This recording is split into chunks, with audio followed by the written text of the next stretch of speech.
अस्सलामुअलैकुम, आप देख रहे हैं टीवी 49 न्यूज यूके और मैं हूं मुनीर पीरजादा।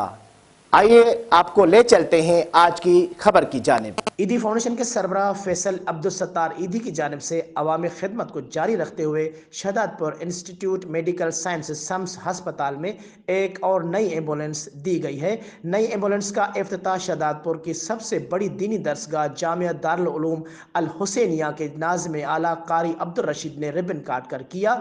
मजीद बता रहे शहदादपुर से टीवी 49 न्यूज़ के नुमाइंदे राना नदीम राजपूत।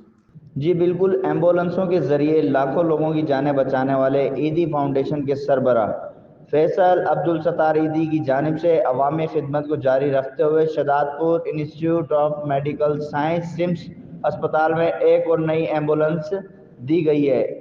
ईदी फाउंडेशन के सरबराह की जानिब से दी गई नई एम्बुलेंस का इफ्तिताह शहदादपुर की सबसे बड़ी दीनी दरगाह जामा दारुल हुसैनिया के नाज़िम आला कारी अब्दुल रशीद ने रिबन काट कर किया। इफ्तिताही तकरीब में डॉक्टर नियाज चन्ना, डॉक्टर जमील मेमन, ईदी फाउंडेशन शहदादपुर के इंचार्ज अली मोहम्मद खासकली समेत दीगर भी शामिल थे।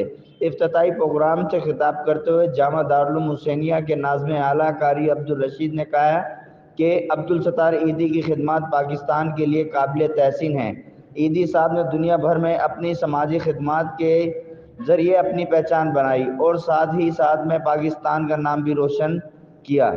इस मौके पर ईदी फाउंडेशन के इंचार्ज अली मोहम्मद खासकली ने कहा कि हम शुक्रिया अदा करते हैं फैसल सत्तार ईदी का, जिन्होंने Shahdadpur institute medical science SIMS अस्पताल में मरीजों के लिए एक और एम्बुलेंस फराहम की। सिम्स अस्पताल में एम्बुलेंस की अशद ज़रूरत थी। डॉक्टर नियाज चन्नर ने कहा कि ईदी फाउंडेशन पाकिस्तान का वाहिद इदारा है जो बिला रंग व नस्ल इंसानियत की खिदमत जारी रखे हुए है।